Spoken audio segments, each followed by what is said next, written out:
We talked through headlines about the possibility of a JCPenney bankruptcy. Stage Stores have filed. Neiman Marcus has filed. How will that ultimately impact your business as well going forward? Well, Courtney, thank you for having me here today. So, VF and our brands are in a very strong position. And you're right, the U.S. wholesale business is less than 25% of our total revenue. And our exposure to the department store and mid-tier channel is less than 4% of our total revenue. We've been taking, a lot of actions over the last 3 years to reshape our portfolio and put ourselves in a position to be able to connect more directly with consumers. And at a time like this, those moves are proving to be extremely successful. A great example of our engagement would be our Vans business today, which continues to show just great strength, great connectivity. But we've taken an approach of really less about driving revenue through our digital connection, but more about driving engagement and building affinity. A great example, if you were to go on our websites today, you would see the Vans Shoebox Challenge, which is about really, motivating, people, consumers to take their Vans shoebox, something you typically would throw away. But how about you turn that into a piece of art? And how about you share that with your Vans community as a way of engaging and building great loyalty? You talked about your portfolio of brands, and we know that M&A has been a big strategic point for you. And on the call today, you said it will continue to be. So it looks like your occupational work business is still at least in the process of trying to be sold off. But what about purchasing? Could this be a good environment to buy something for relatively cheap? Yeah, M&A, we have been very clear in our October Investor Day this last year that M&A remains the #1 priority for capital allocation. This could be a very unique time to find assets, that would align with our financial, strategic, and ownership criteria. But we're very focused today on the organic strength of our portfolio and building a strong foundation by which to grow and emerge from this crisis even stronger. So you have a business that is global. We know stores were closed in Asia, in Europe, in the U.S., but at least some of those stores in Asia and Europe are coming back online.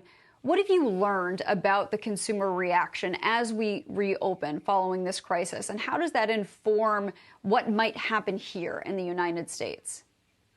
Yeah, Courtney, our diversified model really lends itself as a position of strength today. Our China business, all of our stores are open. We're a little over 40% open in Europe, and we're preparing to open here in the United States. But it's that early learning from China, understanding what that store format needs to be, how to re-merchandise, allow consumers the proper distancing and comfort. Our strategies are about really protecting our consumers, assuring that our staff are safe. But providing a great experience. We are seeing a really nice increase in traffic. Our conversion is even stronger. Though traffic is down significantly from last year, week by week improvement with a strong conversion, gives us great confidence that we're well positioned and we'll continue to see acceleration in our Asia business that, will inform Europe and Americas as those markets continue to open. It's Sarah Eisen. Just a question on use of cash. I think people were relieved that you did not cut the dividend and that it sounds like you have plenty of cash. What was it like in the past few weeks? I think you were able to tap the debt markets to raise more money. Just give us an update on the position and how you're thinking about the dividend if we do continue to see weakness in the coming months. Sure. Well, we entered this crisis with a fortress balance sheet in a very strong financial position. We took the position to further shore up our cash liquidity. We have access to near-term $5 billion worth of cash, and we wanted to take that particular issue off the table. We wanted to ensure our shareholders that